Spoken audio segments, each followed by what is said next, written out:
Assalamualaikum warahmatullahi wabarakatuh. Teman-teman, pada kesempatan ini saya akan menjelaskan cara menonaktifkan otomatis update di Windows 8 atau 8.1.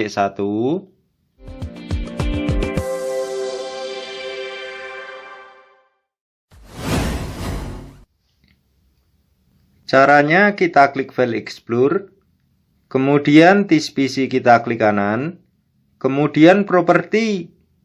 Selanjutnya Windows Update kita klik, kemudian Change Setting kita klik. Nah, di sini kita ubah menjadi Never Check for Update ya.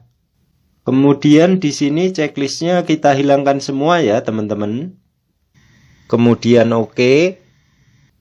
Selanjutnya kita close dan File Explorer juga kita close. Selanjutnya kita nonaktifkan update driver. Caranya kita klik Start, kemudian ketik saja View Advanced,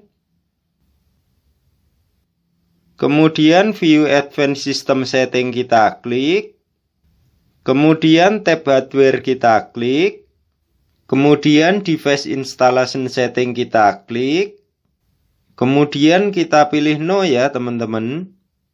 Nah, di sini kita pilih Never ya teman-teman.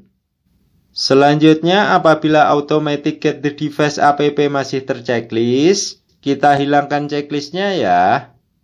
Kemudian kita klik Save Change, kemudian OK. Sampai sini otomatis update Windows 8 atau 8.1 sudah nonaktif semua ya. Sekian ya teman-teman cara menonaktifkan otomatis update di Windows 8 atau 8.1. Semoga bermanfaat. Akhiru kalam, wabillahi taufik wal hidayah. Wassalamualaikum warahmatullahi wabarakatuh.